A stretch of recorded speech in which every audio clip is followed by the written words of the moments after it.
आपने कभी सोचा है कि अगर किसी स्कूल में पढ़ने वाला बच्चा अचानक गायब हो जाए और कुछ दिनों बाद उसी स्कूल में अजीब और डरावनी घटनाएं होने लगे तो उसके पीछे क्या राज हो सकता है।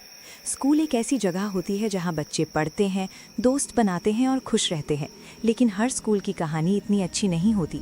कुछ साल पहले पहाड़ों के बीच बना एक पुराना बोर्डिंग स्कूल था।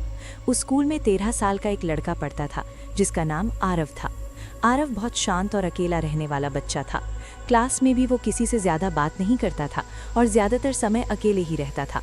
कई बच्चे उसे अजीब समझते थे और कुछ सीनियर लड़के उसे अक्सर परेशान भी करते थे।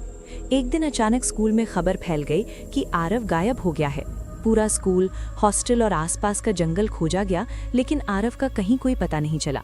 जब ये खबर उसके माता पिता तक पहुंची तो वे तुरंत स्कूल पहुंचे। वे रोते हुए हर टीचर और स्टूडेंट से पूछ रहे थे, लेकिन किसी के पास कोई जवाब नहीं था कि आरव आखिर गया कहाँ। उसी रात आरव की माँ ने फैसला किया कि वो अपने बेटे के हॉस्टल के कमरे में ही रुकेंगी। रात करीब 2 बजे अचानक उनकी आंख खुल गई। उन्हें ऐसा लगा जैसे कमरे में कोई और भी मौजूद है। उन्होंने धीरे धीरे कमरे के चारों तरफ देखा और तभी उन्हें कमरे के कोने में एक काली परछाई खड़ी दिखाई दी। उस परछाई की लाल चमकती आंखें सीधे उनकी तरफ देख रही थीं। डर के मारे उन्होंने तुरंत कमरे की लाइट जला दी, लेकिन जैसे ही लाइट जली वो परछाई अचानक गायब हो गई। तभी कमरे में रखी अलमारी अपने आप खुल गई। डरते डरते आरव की माँ अलमारी के पास गईं और अंदर देखने लगीं। वहाँ उन्हें एक डायरी मिली। वो डायरी आरव की थी। जब उन्होंने डायरी पढ़नी शुरू की तो उनके पैरों तले ज़मीन खिसक गई। डायरी में लिखा था कि कुछ सीनियर लड़के उसे रोज़ बुली करते थे। वे उसे मारते थे, उसका मजाक उड़ाते थे और सबके सामने उसे बेइज्जत करते थे। उन सीनियर लड़कों में सबसे आगे था राहुल, जो स्कूल के प्रिंसिपल का बेटा था। डायरी के आखिरी पन्ने में आरव ने लिखा था कि अगर ये सब बंद नहीं हुआ तो वो शायद इस स्कूल से हमेशा के लिए चला जाएगा। उसी रात स्कूल के हॉस्टल में एक अजीब घटना हुई। राहुल रात को वॉशरूम जाने के लिए उठा। जैसे ही वो कॉरिडोर से गुजर रहा था, उसे अपने पीछे किसी के कदमों की आवाज़ सुनाई दी। उसने पीछे मुड़कर देखा, लेकिन वहाँ कोई नहीं था। वो थोड़ा घबराया, लेकिन फिर भी वॉशरूम की तरफ बढ़ गया। जैसे ही वो वॉशरूम के अंदर पहुंचा, उसने शीशे में देखा और अचानक उसे लगा कि उसके पीछे कोई खड़ा है। उसने दोबारा शीशे में देखा तो वहाँ कुछ सेकंड के लिए आरव दिखाई दिया और फिर अचानक गायब हो गया।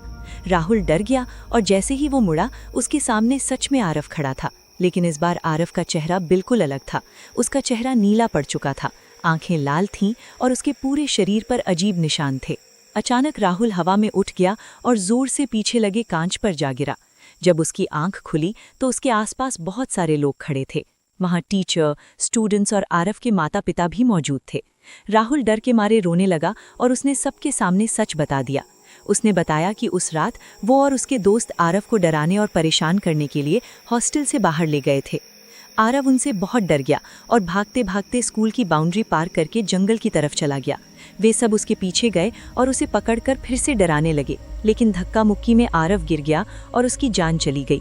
डर के मारे राहुल और उसके दोस्तों ने ये बात किसी को नहीं बताई और उसके शरीर को जंगल के पास छुपा दिया। सच सामने आने के बाद पूरा स्कूल सन्न रह गया। सभी को समझ आ गया कि कभी कभी सबसे डरावनी चीज़ भूत नहीं होते, बल्कि इंसानों की क्रूरता होती है।